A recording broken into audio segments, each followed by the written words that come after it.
Well, there's only one way to do it, isn't there? They will not be spared. Anybody will say, hindi, wala tayong kinikilingan, wala tayong tinutulungan. Wala namang maniniwala sa'yo hanggat gawin mo eh. So, gagawin namin. Yari na, Pulong Duterte. Tinatarget, halika, atin itong pag-usapan mga kaibigan. It was a social media post by Davao City 1st District Representative Paulo Duterte. Based on data they gathered, funds allotted for Paulo Duterte's district from 2020 to 2022 totaled 51 billion pesos. Yari na, si Congressman Pulong Duterte. Tila siya ang tinatarget, ang issue sa 51 billion flood control budget na ibinulgar ni Senator Ping Lacson. That's after one lawmaker noted the 51 billion peso allocation for the congressional district of Davao City lawmaker Paulo Duterte, a son of former President Rodrigo Duterte. Alam mo ba na may isang payag na gumulat sa marami, isang talumpati na nagbunyag ng isang napakalaking halaga. Pero teka, hindi ito ordinaryong usapan lang. Ang pinag-uusapan dito ay 51 bilyong pondo na dapat sanay para sa flood control sa Davao Region. Ngunit bakit tila hindi nararamdaman ang epekto nito? Kung totoo ngang napunta ang bilyong-bilyong piso sa mga proyektong pampubliko, bakit tila hanggang ngayon ay patuloy na binabaha ang Davao? Kaya naman maraming Pilipino ang nagtatanong, saan nga ba napunta ang pera? At panoorin natin ang buong video ito. Pag nag-insert, minsan, hindi na ito hundreds of millions. Umabot na minsan ng 10 billion pesos in one district. We heard stories about, based on records, isang district 51 billion, isang district 15 billion. Malulunod sila doon, Mr. President. How can one district absorb, ang tinatawag natin absorptive capacity? How could it absorb 51 billion pesos worth of projects in a district? Ang pahayag ni Senator Ping Lacson. Sa kanyang talumpati, binunyag ni Senator Ping Lacson ang kahina-hinalang paghawak sa budget mula 2020 hanggang 2022. Hindi raw siya nagbigay ng pangalan pero malinaw ang direksyon ng kanyang tirada. Sino ba ang tinutukoy nito? Sino ba ang may kapangyarihan at kontrol noon? Sino ang sinasabing may hawak sa 51 bilyong piso?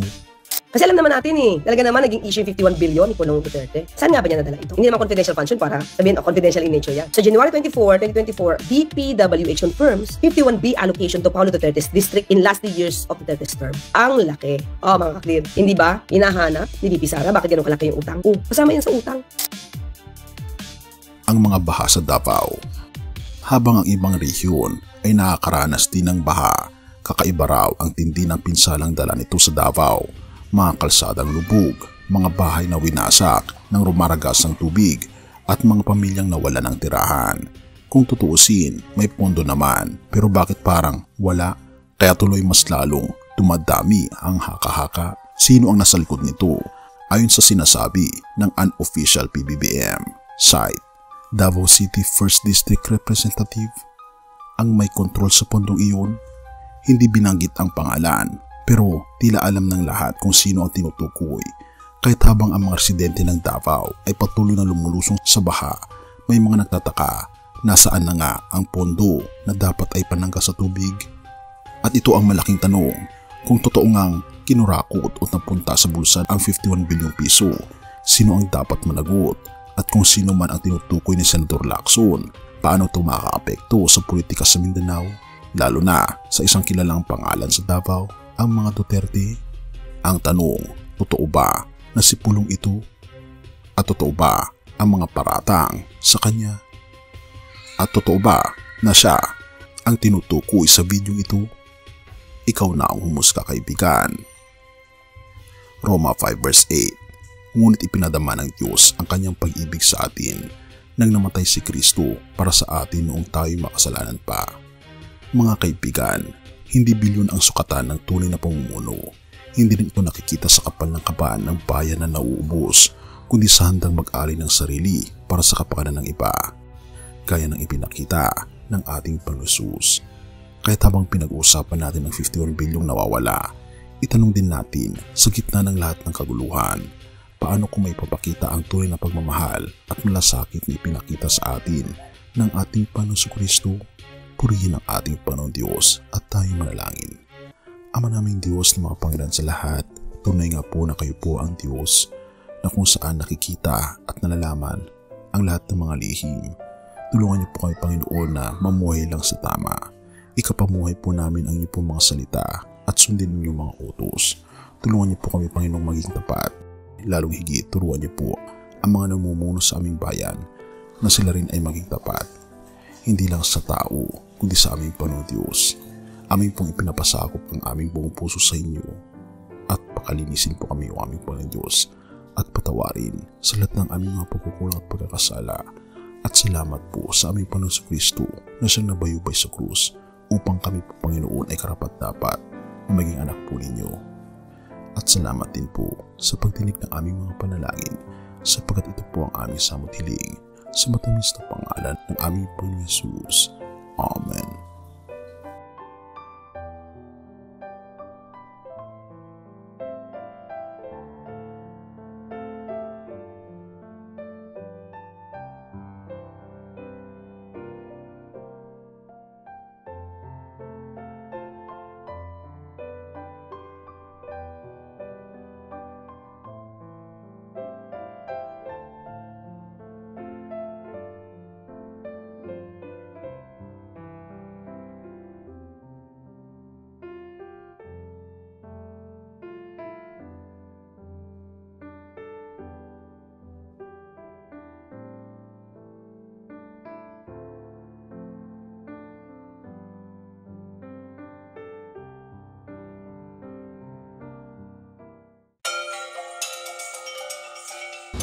Bago natin ipagpatuloy, kaibigan, siya nga pala ang Great Controversy na isa sa mga pinaka-kontrobersyal na libro dahil tumutukoy ito sa mga propesiya sa libro ng Daniel at Revelation na nagaganap na sa panahon natin ngayon bago ang pagdating ng ating Panginoong Diyos ay pinamimigay na namin ng libre sa pamamagitan ng PDF.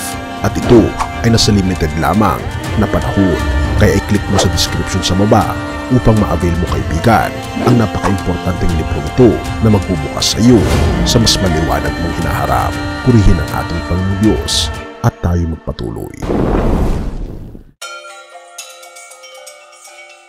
Bago natin ipagpatuloy, kaibigan, siya nga pala ang Great Controversy na isa sa mga pinaka-kontrobersyal na libro dahil tumutukoy ito sa mga propesiya sa libro ng Daniel at Revelation na nagaganap na sa panahon natin ngayon bago ang pagdating ng ating Panginoong Diyos ay pinamimigay na namin ng libre sa pamamagitan ng PDF. At ito ay nasa limited lamang na panahon, kaya i-click mo sa description sa baba upang ma-avail mo, kaibigan, ang napaka-importanteng libro ito na magbubukas sa iyo sa mas maliwanag mong hinaharap.